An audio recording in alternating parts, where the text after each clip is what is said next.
Estamos de volta com o programa Cheque Mate. E hoje, o jornalista e professor universitário Albimar Furtado nos conta um pouco dos seus 50 anos de dedicação ao jornalismo. Professor, a gente vai dar continuidade aqui e quem faz a pergunta agora é o Giovanni. Durante as décadas de 70 e 80, o senhor foi correspondente local de algum dos maiores veículos de circulação nacional, Veja, Jornal do Brasil. E eu queria saber do senhor como é que foi esse momento, essa fase, essa experiência. Teve alguma coisa que o senhor se recorda que marcou? Sim, essa foi uma fase interessante, não é? Porque foi exatamente a fase do governo militar em que você tinha muita censura. O jornalismo foi muito censurado. Então, abriu-se um espaço muito grande para as notícias nos estados.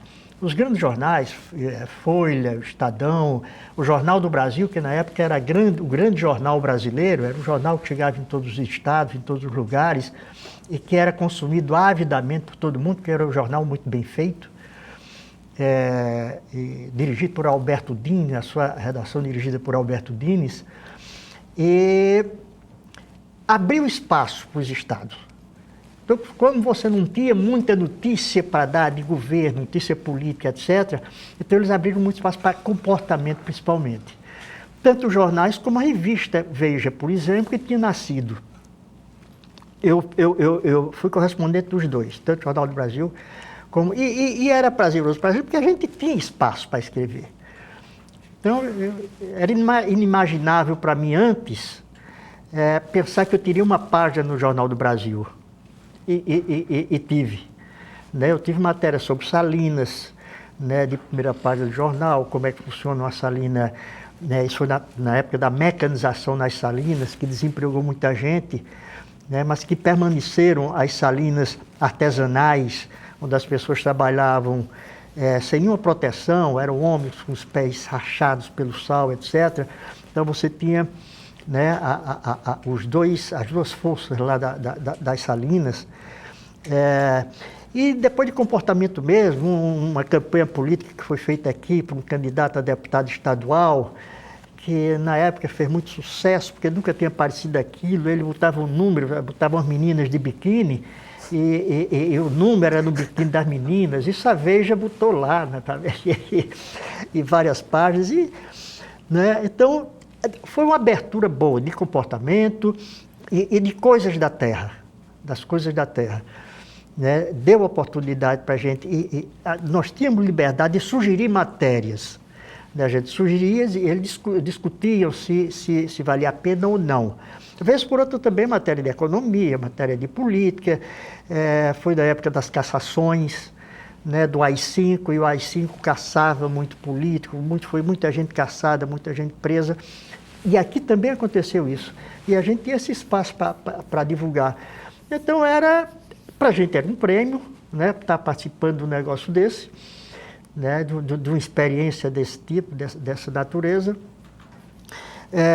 E, ao mesmo tempo, divulgar as coisas do Estado. Certo, professor. Agora vamos para mais uma pergunta, agora com a Manuela Torres, do curso de jornalismo. Professor, ainda com foco nesse momento da sua carreira, em que você desempenhou o papel de repórter na Veja e no Jornal do Brasil, ao mesmo tempo você desempenhou também assessoria de comunicação para alguns políticos do Estado. A minha pergunta é, como o senhor lidou com o desafio de administrar e exercer essas funções sem permitir que elas se interferissem entre si? Olha, não foi uma coisa boa, não. Não foi uma coisa boa, não. Na verdade, é um pouco anti-jornalismo, né? No jornal, você quer tirar informação, você quer pegar, tirar o máximo da informação. Quando você está numa assessoria de imprensa, muitas vezes você quer esconder informação. Então, é o antijornalismo, é o outro lado. Eu participei de 2 governos, um do governador Cortes Pereira, 10 meses de governo da assessoria de comunicação. O que ficou de muito positivo para mim foi a figura de Cortes. Eu acho que o Rio Grande do Norte perdeu nesse homem, que era uma vocação para a coisa pública fantástica, foi o homem que fez os projetos que revolucionou a administração. Ele deixou de ser aquela administração medíocre, do ponto de vista de ser uma coisa mediana, né? Para ter coisas novas, como as vilas rurais, como o Projeto Camarão, como coisas que alavancaram realmente a economia. E eu me tornei, apesar da diferença de idade, de geração, ele de uma geração mais velha do que a minha, mas eu gostava muito de conversar com o Dr. Cortez pelos ensinamentos, pelo que eu consegui aprender com ele. Mas ele foi uma das pessoas caçadas pelo governo militar, né? E quando a Veja me pediu para eu fazer a matéria, eu já tinha sido auxiliar dele e me considerava amigo dele. Eu pedi à Veja que não permitisse, que mandasse outra pessoa, porque eu não estava me sentindo, aí eu não seguia a recomendação do jornalista americano, né? Esse era meu amigo e eu não sabia se eu ia ter a isenção necessária para fazer essa matéria. Então eles mandaram, a Veja mandou um repórter de Recife para fazer essa cobertura da cassação do Cortez Pereira. Então, eu não administrei muito bem essa relação. Depois tive também no governo de Geraldo Mello, passei 10 meses a 1 ano em torno disso também. E a sensação é a mesma, é um trabalho, é um profissional, né? Você tem que ter seriedade no que você faz. Eu assumi aquele papel, eu fui fazer aquele papel e me comportei como tal. Mas não é o jornalismo completo, não é. E por isso eu, 1000 vezes o jornal, 1000 vezes a redação, 1000 vezes o dia a dia do jornalismo. Agora a gente vai para mais uma pergunta dos estudantes e a Carla Mariani, do curso de audiovisual, faz a sua pergunta. Professor, eu tenho 2 perguntas. Voltando a essa questão das entrevistas, né, das grandes entrevistas que o senhor realizou, eu gostaria de saber como é que foi entrevistar Luiz da Câmara Cascudo. E eu gostaria de saber também se existia algumas regras ou algo imposto pela redação para o senhor realizar durante as suas entrevistas. Veja bem, a primeira, com relação à Câmara Cascudo, era sempre muito bom conversar com o Câmara Cascudo. Né? Você conversar com gente que tem o que lhe transmitir e que sabe como lhe transmitir, né? É sempre muito bom. Câmara Cascudo era uma figura formidável, permanentemente bem-humorado. Né? Quando eu conversava com ele, ele já tinha problema de audição, um pouco de audição, mas ele não se perturbava, era sempre uma conversa muito descontraída, sempre muito agradável, de pessoa que conhecia a cidade, conhecia os personagens da cidade. Né? Eu fiz uma matéria com o Câmara Cascudo uma vez sobre um alfaiate, ainda tinha a profissão de alfaiate, hoje quase não existe mais, ainda tem alguns remanescentes, e era o último alfaiate da Ribeira. A Ribeira foi um bairro que tinha muito alfaiate, era um bairro comercial de Natal, um grande bairro comercial de Natal, e o último dos alfaiates, que Câmara Cascudo considerava como um amigo, a sair da Ribeira. E eu fui conversar com ele a respeito disso. Bom, professor, está saindo o outro. Ele disse, olha, primeiro deixa eu me emocionar para poder conversar com você. Daí foi uma conversa realmente emocionada, de um amigo dele que viveu a Ribeira, o bairro que ele frequentava muito, que ele conhecia, que ele sabia de cada pessoa. Então era sempre muito agradável, não apenas pelo conhecimento, né, que ele tinha, né? Câmara Cascudo, uma vez eu fui fazer uma matéria quando o inglês começou a superar como idioma a ser ensinado ao francês. Antes da Segunda Guerra Mundial, o francês era que dominava. Aqui, você tinha aqui em Natal dos anos 50, 60, você tinha a Aliança Francesa e não tinha uma escola de inglês. Depois é que começaram a aparecer. E eu fui fazer uma matéria com ele, o que é que explica isso? Por que é que o inglês está dominando? E ele me deu uma aula fantástica, né? Para mim e para os leitores depois, como é que isso se processou, por que é que isso aconteceu, aí entra o cinema americano, a música americana e tal. Então era sempre muito bom, qualquer repórter gostaria de fazer uma matéria com o Câmara Cascudo, né? Porque era o mestre, era aquele homem, aquela aura, mas não se comportava como tal. Né? Se comportava como um homem comum, normal, né? A transmitir ensinamentos. Depois, no jornal, você tinha sempre uma pauta. O chefe de reportagem lhe pautava. Então, você hoje vai fazer uma matéria sobre tal assunto e dava dicas. Né? Ele dava assim como que um roteiro. Mas esse roteiro não necessariamente precisava ser seguido. Se você chegasse no local da entrevista ou do acontecimento e visse que ali tinha, né, o enfoque era outro, poderia ser outro, né, poderia ter mais impacto com outro enfoque, você tinha toda a liberdade de mudar. Essa liberdade a gente sempre teve, porque você tolher o trabalho de um profissional é muito complicado. Então, se eu chegar na redação e disser, olha, a matéria não vai ser não, vai ser essa, e o chefe de redação, não, mas eu quero que você faça assim. A não ser que ele tivesse convicto, o chefe de redação tivesse convicto que a versão correta era dele. E aí ele ia discutir, ia negociar como é que fazia, como é que era. Mas sempre tinha uma pauta que dava um norte para você, que lhe dava um norte. Professor, o senhor está falando aí de reportagem, né? Eu queria saber como que foi a sua experiência como diretor de redação do Diário de Natal, né? Porque uma coisa é estar lá no front e outra coisa é ocupando um cargo de chefia. Ah, sim. A direção de redação, né, você não perde o contato com a redação, com os jornalistas, com os repórteres, você permanece lá. E eu fui depois o diretor-geral do jornal. É outra história. A minha vocação sempre não foi nem para diretor de redação, era mais para repórter mesmo. Eu acho que a grande coisa no jornalismo, para mim, é o repórter. Assis Chateaubriand dizia que o salário devia ser invertido. O repórter que devia ganhar mais, mas ele não fez isso. Dizia, mas não fazia. Né? E é verdade, o repórter é o grande motor do jornal. Ele é que vai para a rua, ele é que sente, ele é que faz, ele é que pega a informação. E para mim, é o melhor jornal, é o melhor trabalho dentro do jornal, dentro do jornalismo, é o de repórter. É mais sofrido, é mais trabalhoso, mas é mais gratificante.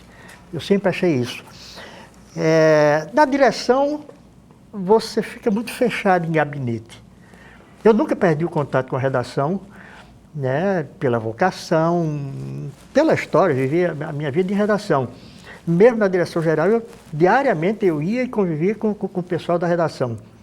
Mas aí já são outras responsabilidades, né, já são outras, você tem que fazer, além da preocupação com o trabalho jornalístico, né, você tem de relacionamentos, você tem que fazer visitas, você tem que estar atento para as coisas que estão acontecendo, né? Porque aí começa a surgir a coisa da empresa. Já não é mais uma redação. No jornal, a redação é uma parte da empresa, né? A empresa, o jornal, ele era composto de outros departamentos, de outros setores que você leva um pouco do seu tempo destinado ao jornalismo para esses outros setores. Eu, na verdade, gostaria de ter vivido a minha vida como repórter. Muito mais gratificante, isso não é nenhum, é real, é realidade. E eu acho que qualquer jornalista acha isso. Ser repórter é a grande coisa. É a alma, né, do jornalismo. A estudante de audiovisual, Vanessa Labre, vai fazer a próxima pergunta.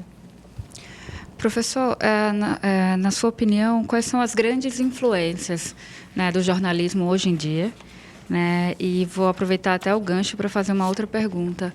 Né, nós estamos quase aí no período de eleição e hoje se fala bastante na questão das fake news, né, dessas notícias falsas. Né, seria esse o grande desafio do jornalismo hoje? Sem dúvida. Eu acho que esse é o grande desafio. Os fakes sempre existiram, com outros nomes, com outros mas eles sempre existiram. Mas eu acho que hoje eles estão muito mais presentes, né? Porque está uma coisa meio fora do controle. Está meio fora do controle. A pressa, né? O exercício de uma profissão né, por muita gente que ainda não tem a formação dirigida para isto. Né? A facilidade de se fazer. Agora é que está começando a se preocupar com isso. Né? E já está começando muito tarde essa preocupação. Muito tarde. E o que é que resulta nisso? É o descrédito. É o descrédito da profissão. É o descrédito do jornalismo. Então, qualquer pesquisa hoje mostra como o jornalismo está desacreditado. Né? Isso é muito. Então, eu acho que esse realmente é o grande desafio do jornalismo. E é encarar essa coisa dos fakes. Já tá começando alguma reação, alguns jornais já estão começando, né, a dar diariamente. Isso é verdade, o que fulano disse é verdade, o que fulano disse não é verdade. Já está começando, eu acho que é uma reação que começa tarde, mas felizmente está começando.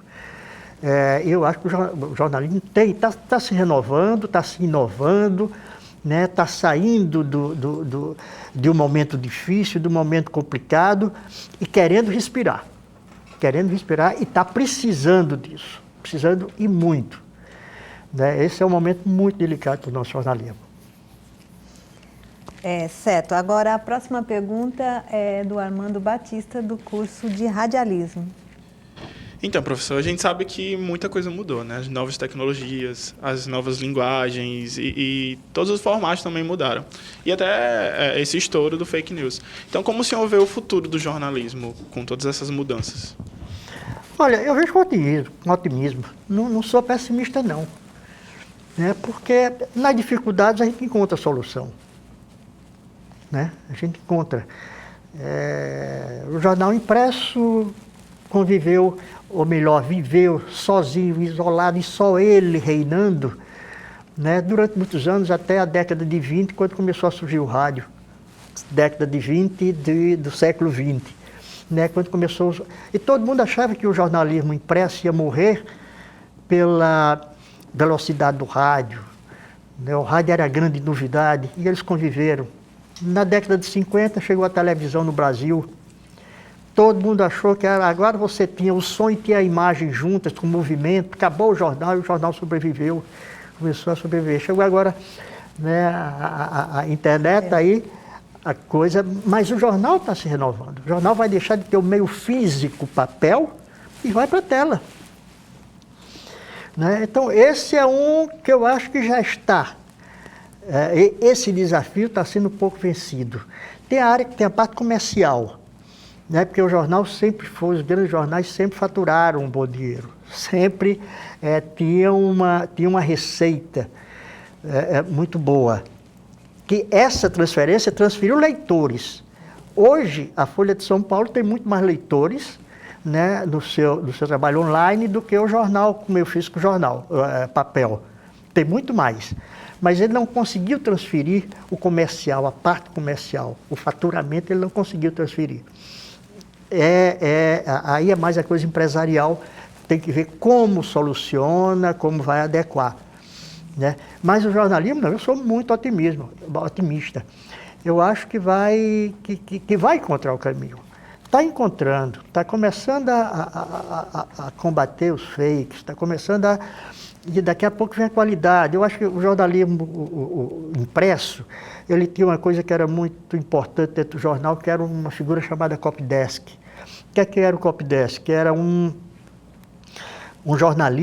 jornalista que ele conhecia muito bem de regras do português e da técnica da redação para jornal. Então as matérias passavam por essa figura da redação, para passar o pente fino, passar o texto final, para dar o texto final. Hoje, pela pressa, essa figura acabou. Então eu escrevo a matéria, eu posso até nem estar muito qualificado para escrever essa matéria, porque a minha concordância não é boa, porque a minha técnica não é boa, mas ela vai direto, porque não tem mais o copydesk para passar, para dar uma olhada na minha matéria. E esse copydesk normalmente era um professor, eu tive no início da minha carreira um professor fantástico chamado Luiz Carlos Guimarães, que era um poeta aqui de Natal, poeta, jornalista, advogado, intelectual muito bom. E todo dia me dava uma aula, me chamava, olha, sua matéria você fez isso, mas você pode tirar daquilo, tá? E realmente a matéria melhorava. E ele não fazia, não, ele mandava que eu refizesse. Né? E eu aprendia muito. muito. Esse copydesk, essa figura não tem mais, não existe mais. Então hoje tem gente que não tem, você vê na versão online dos grandes jornais, erros gramaticais que doem, que faz doer. Né? Mas essas coisas, eu tenho certeza que elas vão ser superadas, que o jornalismo vai superar. Hoje você tem mais leitores de jornal do que tinha antes, né, da feição online. E eu sou otimista, não acho que... Professor, o senhor falou aqui um pouco da sua carreira e mencionou o Alberto Dines.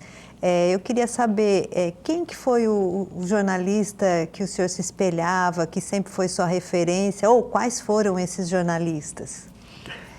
Olha, Alberto Dines, para mim foi muito importante porque foram as minhas primeiras leituras de jornalismo. Ele tinha livros publicados, manuais, e foi uma referência para mim no início. Ele estava vindo dessa experiência do Jornal do Brasil, lá da década de 50, 60, né, reformulação muito grande, reformulação de texto, estava começando a chegar a técnica do jornalismo, vindo dos Estados Unidos, do Leeds, do Sub-Lead, daquelas perguntas clássicas, o que, quem, quando, como, onde, porquê.